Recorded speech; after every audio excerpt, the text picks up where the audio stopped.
Hello guys, what's up? And I'm here. I would like to tell you about what's HRM by the experts. And the first is Dassler. The policies and practice involved in carrying out the people or human research aspect of a management position, including recruitment, screening, training, and appraising. And the next is Edwin B. Flippo.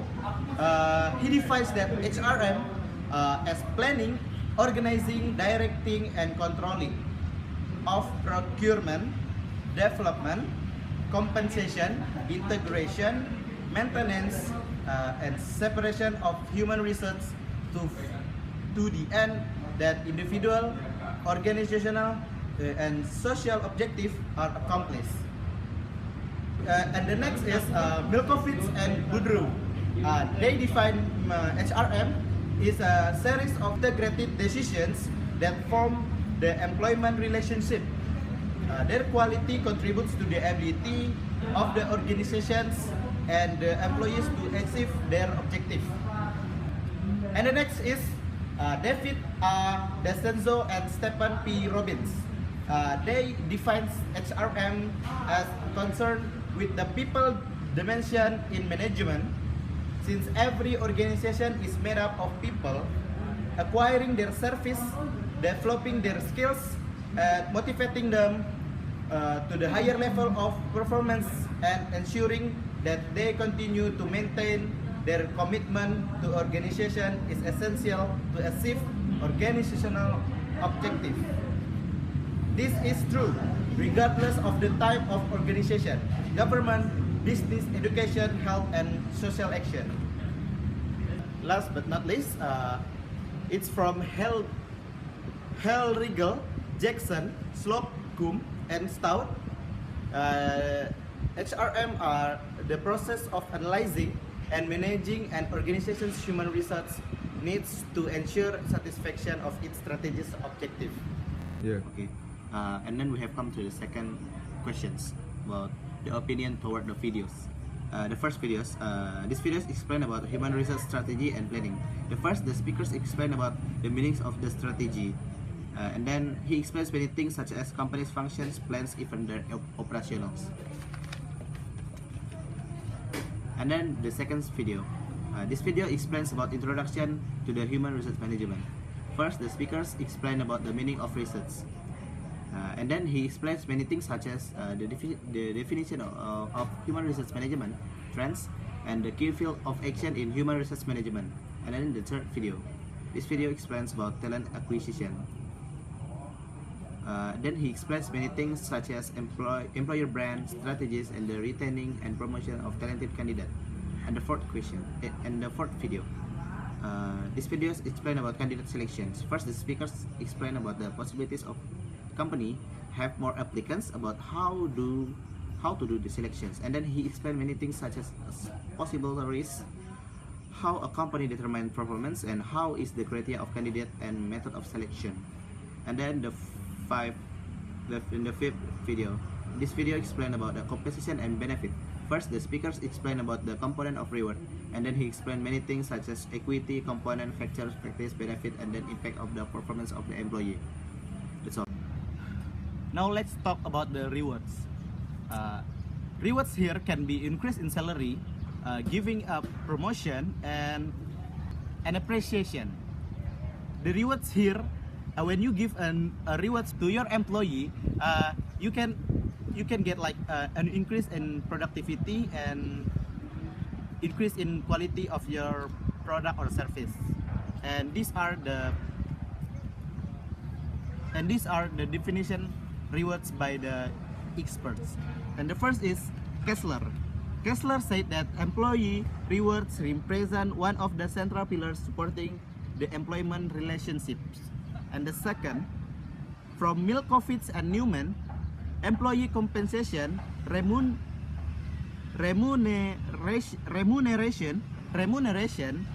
or rewards, term that may be used interchangeably in the literature, may be defined as all forms of financial returns and tangible service benefits employment receives. And from Baldamus, employee rewards may be perceived as an effort bargain between the parties to the employment relationship, needing to be continuously renewed on the both sides. And from Duncan Brown, say that reward strategy is ultimately a way of thinking that you can apply to any reward issue arising in your organization to see how you can value from it. And from Armstrong and Morris, they said that reward strategy determines the direction in which reward management, innovation, and deployment should go to support of the business strategy, how they should be integrated, the priority that should be given to initiative, and the pace at which they should be implemented. When we're talking about rewards, we are talking about motivation too, because when you are doing some motivation, when you are giving a motivation, the motivation will lead to the rewards after you do the things that you have been told by your manager. And then these are the motivation definition based on 5 experts. And the first is from Sheng Nancy. Motivation can be defined as the act of providing motive that causes someone to act.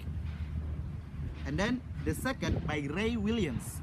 Ray Williams says that predisposition to behave in a purposeful manner to achieve specific unmet needs, and the will to achieve, and the inner force that drive individual to accomplish personal organization goals.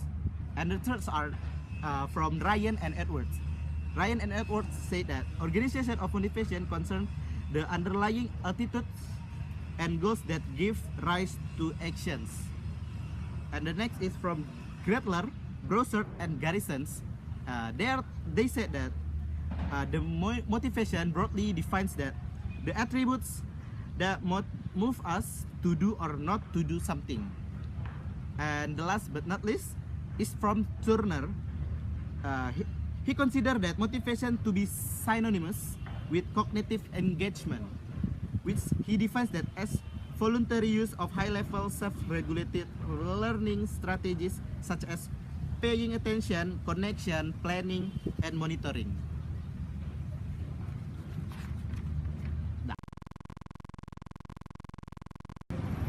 And now we have come to the fourth questions about the correlation between rewards and motivation. And the first, I would like to tell you about the research that says that rewards has an effect on the employees' works in a company. The relationship between rewards management system and employee performance with the mediating role of motivation, a quantitative study on global banks Pinar Gungov. In this study, the relationship between rewards management and system application, motivation, and employees' performance were investigated. In the term of result of the statistical test, the first hypothesis support through the regression analysis. According to the findings, it is found that financial rewards have positive effect on employees' performance. The second hypothesis aimed to measure the effect of motivation on employee performance. Therefore, as a mediating variable, it is found that both extrinsic and intrinsic motivation have an impact on employees' performance. And now, we will move to the research that say reward has no effect on the employees' work in a company. This research named relationship between rewards and nurse work motivation in Addis Ababa Hospital by Nebayat Neguisi.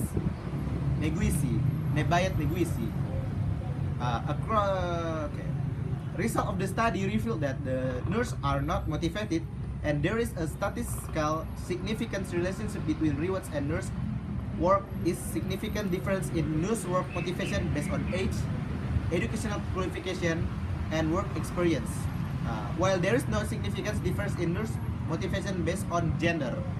In conclusion, the study shows that the nurses are less motivated by rewards they receive, while rewards have significant and positive contribution for nurse motivation. Now we have come to the fifth questions about the job design. And the job designs here, based on Wikipedia, is also referred to as work design or task design. It's a core function of human resource management, and it is related to the specification of content, methods, and the relationship of job in order to satisfy technological and organizational requirements as well as the social and personal requirement of the job holder. And in my opinion, job design here is mean like we put the right man into the right place. We put someone who is advanced in IT division, so we can get the profit because of his specialty. When he do what he is special in, he can produce more, and he can do things effectively and efficiently. And now we have come to the 6 questions about the performance management based on the experts. And the first is from Weiss and Hartle. Performance management is a process for establishing a shared understanding about what is to be achieved and how it is to be achieved. And the next is from Torrington and Hall. They said that performance management systems are increasingly seen as the way to manage employees' performance rather than relying on the appraisal alone. And then from the Bates and Halden, performance is a multidimensional construct, the measurement of which varies depending on the variety of factors. And then the Lawler, the performance management can be interpreted differently through different perspectives of people. And last but not least is from Armstrong and Barrett.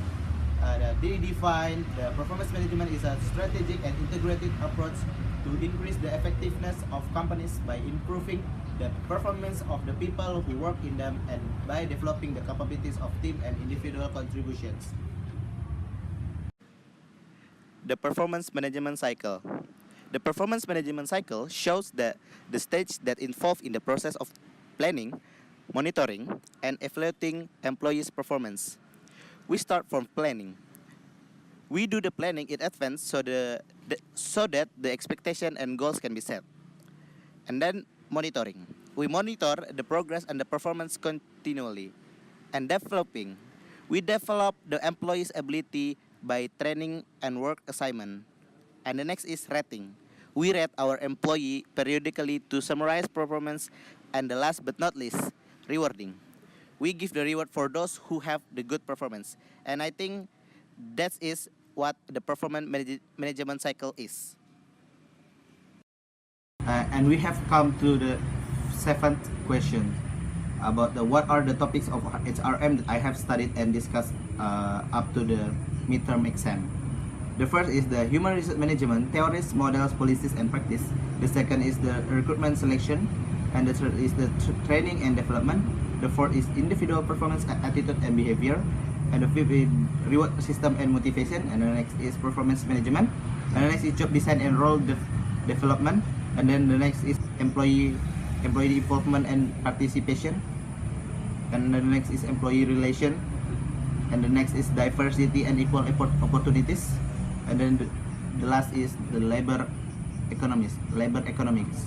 And then the lessons that I've got from the topics that presented by my friends is the first is about what HRM is, and the next is about process on how to recruit and select employee and how important it is, and about how to improve employee skills and quality through training, and about how matters employees' performance and their attitude is, about the effect of reward toward employees' motivations, and then about how to manage the performance, about job and role specifications, and about how important the employee is, and about relationship between employee to employee or employee to manager, about diversity in work environment, and the last is about labor. And then about the comment toward my friend's performance. We start from the HRM until labor economics. About HRM, that's delivered by Pugar Laksana Sadewo. He have awesome awesomely fluent in their speech and his very own speech. And the next is from Reno about recruitment and selections. He's entertain us about, and he's like he's talkative and have a two-way interaction. And the next is about training and development from Erickson Sanjaya. He is awesomely fluent and interactive too. And the next is individual performance, attitude and behavior about Luna Anissa. He is slowly but sure, I don't know about what she's talking about. And the next is reward system and motivation by Miriam Masali. He have a nicely delivered PowerPoint, nicely delivered presentation. And the next is performance management from Putri Atika Marwah. She has a kind of nice presentation too. And then the job design and role development from Willy Laurencia. She's giving a very detailed presentation, which is good but kind of boring. And the next is from employee involvement and participation from Gadis Meisantika Atmaja. She's good and interactive too. And the next is from employee relationship from Kusnul Anisarani. She have a very good presentation and she have a rewards too. And the next is labor economics Stephen. He's good and very detailed information is given by Stephen.